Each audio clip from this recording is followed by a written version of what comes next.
Welcome back, everybody. Today I'm going to teach you how to fix the Google AdSense Ads.txt not found error in Blogger. This error can prevent your ads from displaying properly, so getting it resolved quickly is essential for your site's monetization.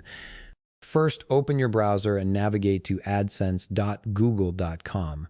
Once you're there, go ahead and log into your account using your credentials. This will take you to your AdSense dashboard where you can manage all your ad settings and account details.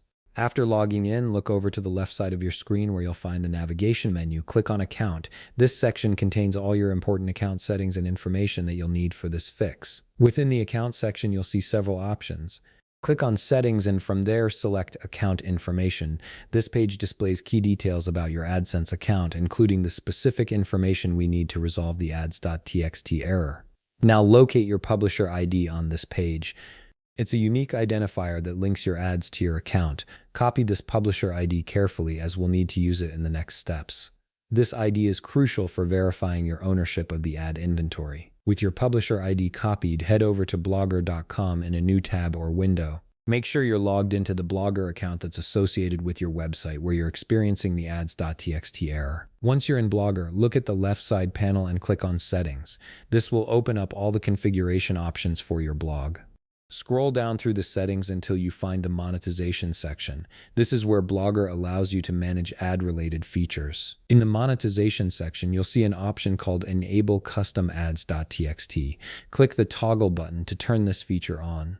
Enabling this allows you to manually add your ads.txt file content directly through Blogger's interface. After enabling it, click on Custom Ads.txt. This will open a text field where you can input your ads.txt information. Now, I have a sample ads.txt format here on the screen. Simply pause the video and copy it exactly as shown. The key part here is to change the value after pub to match the publisher ID we copied from your AdSense account earlier. This ensures that the ads.txt file correctly identifies your account. Once you've pasted the sample and replaced the publisher ID with your own, click Save. This will apply the changes to your blog. Blogger will now serve this ads.txt file when AdSense checks for it, which should resolve the error you were experiencing. Give it some time to propagate, as it might take a few hours for the changes to fully take effect. And that's it. You've successfully fixed the Google AdSense ads.txt not found error in Blogger. If you found this video helpful, please leave a like, subscribe, and see you in the next video.